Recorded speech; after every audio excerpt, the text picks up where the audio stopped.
Hi guys, welcome to my channel. So today it is a quick video and it is about my first CBT session. So I'm about to put it up onto my channel, so you'll have seen from the description below or the title of this video what it's all about. Okay, so CBT is cognitive behavioural therapy. Did I get that out right? And that is something that you would get if you are dealing with struggles in your mental health. So for example, health anxiety or generalised anxiety or stress, and your doctor will have got you in contact with someone in the mental health team and they'll have given you a CBT session. Now for CBT in Wales I have waited a couple of months, so it's been quite a while. So I wanted to put this video up if anybody is having a session and they're worrying about that first session, what it's going to be like. If you have anxiety or you're worrying with stress or you have health anxiety, then obviously you will be worried about the first appointment. It's what happens to us. So if you want to stick around with this video and hear what happened. Okay. So when I first went in, I had an appointment. I waited for a couple of months from the doctor, and they did give me medication to take, which I have refused at the moment. If I feel like I need to take medication, then I will, but at the moment I am not. And I had my first session today. So as I say, I waited.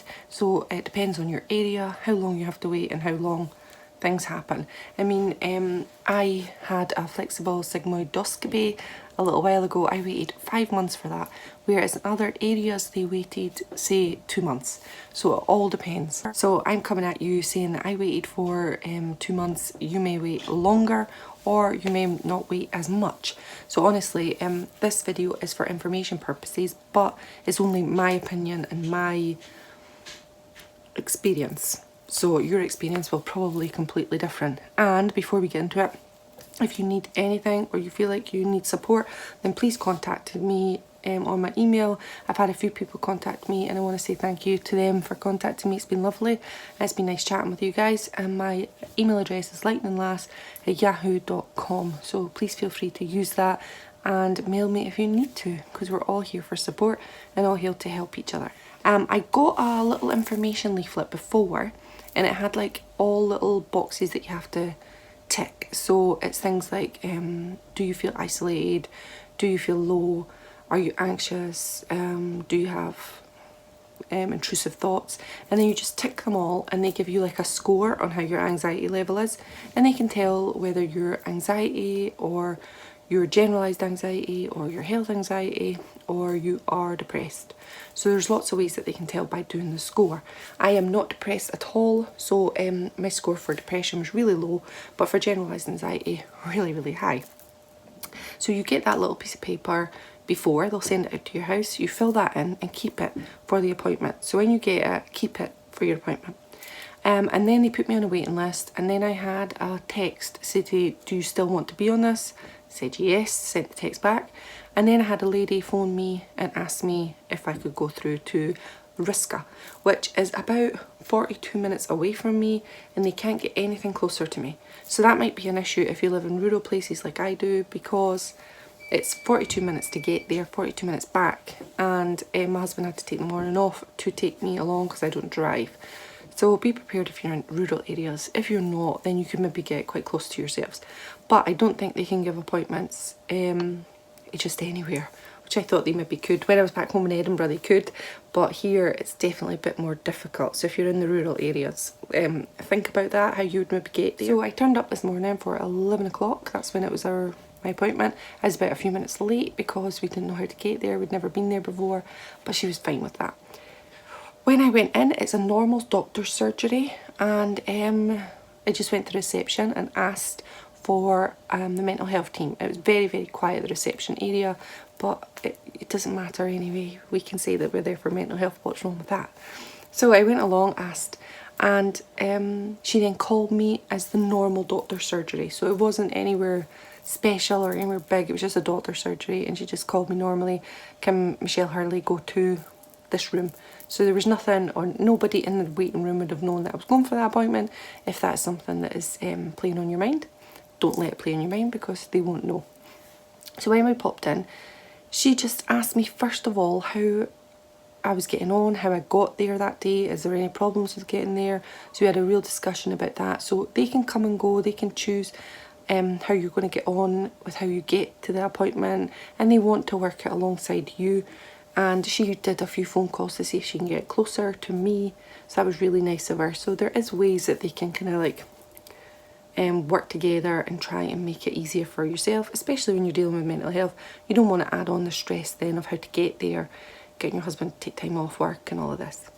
So for the next 50 minutes, that's what she told me, it's 50-minute appointment every 2 weeks for 6 appointments, and that's generally what they offer for CBT. So in this first 50 minutes, it was a lot of listening. She asked me the questions and I did a lot of talking. So I'm guessing she was taking in everything that I was feeling, how she thought it had been triggered, how she thought I'd originally been triggered way back when, and just getting a general feel of me as a person, I'm guessing. There was not much more than that. There was just lots of her listening and me talking after she'd asked me the questions, and that was kind of it. So I'm guessing that in 2 weeks' time we'll be able to talk more about strategies.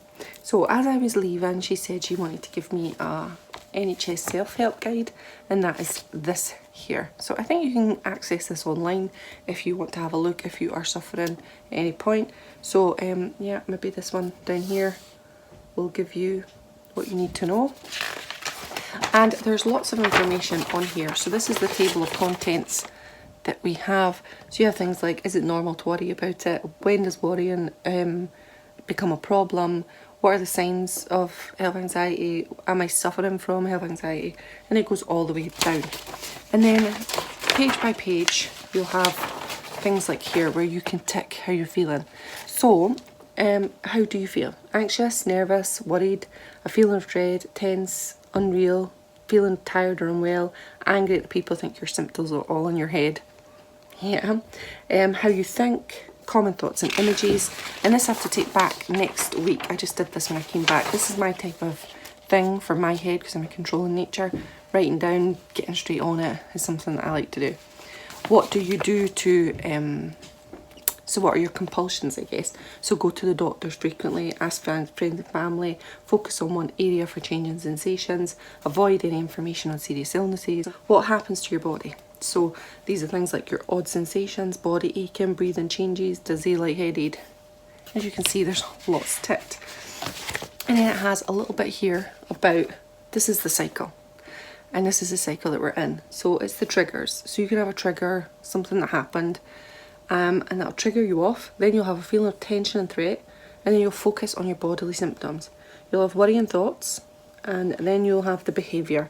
So such as focusing on your body, asking for reassurance, focusing on that area that's making you stressed.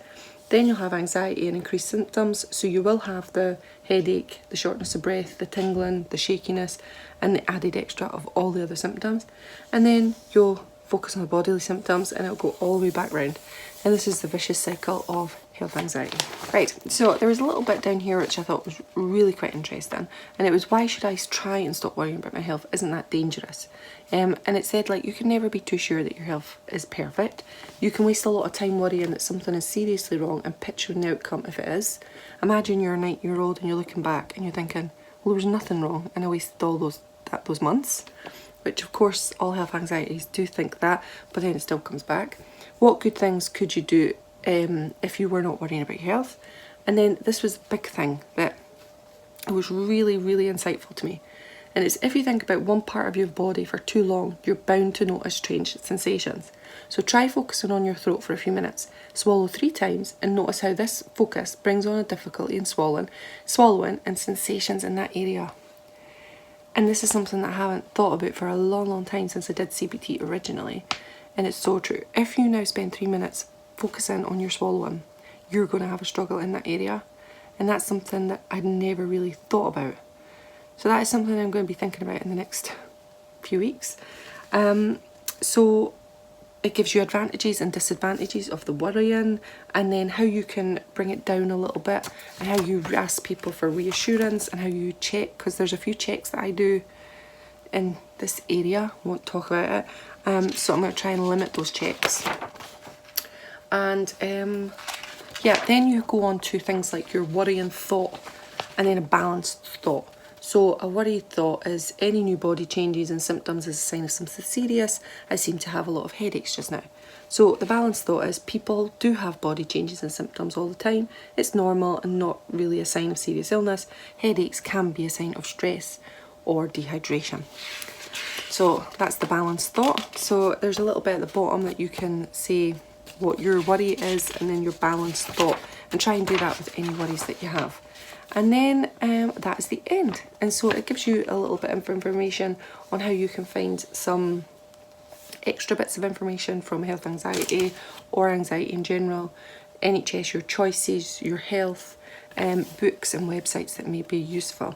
And what she said was next week, or in 2 weeks when I go back in, she will look at that, she'll have a overview of it, and she will see how that helped me. And then we know which road to go down, as in how the counselling sessions are going to be tailored to my needs. So I like to write things down, I like to do it in a proactive way like this. So this might be more of a way that we're going to combat it and maybe talk about things. I really don't know what's going to be coming in the next 6 sessions, but from the first session there was nothing to be frightened of. It was really, really an excellent session. It was just nice to chat to somebody who didn't have any judgment or any preconceived ideas, and just listened. And I did find myself trying to ask for reassurance throughout it, which I do tend to do, so that was a bit naughty of me, but that is at the very start of my CBT session, so I can't ask for miracles. So what I'm going to do is I'm going to let you know how the sessions get on at the end of the 6 sessions, which will be in 12 weeks time. So in 3 months time I'll come back to you and let you know how my CBT has got on.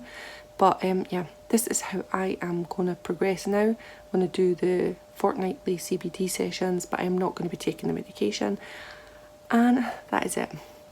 So that's what happened in my first CBT session. Really lots of chatting and lots to get to know me and finding out, giving me some paperwork to do so she can find out about me, and that was it. So I hope you enjoyed this video. I hope if you were anxious about a CBT session in your first ever one, don't be anxious, because obviously you can see there's nothing to be anxious about. Join me on this. Take care of yourself. Any questions, please pop them in the comment below or send me an email, and that's it. So take care of yourself, have a fantastic day, and I'll see you in 3 months time at the end of the sessions to let you know how they got on and how I'm feeling. Alright, bye everyone.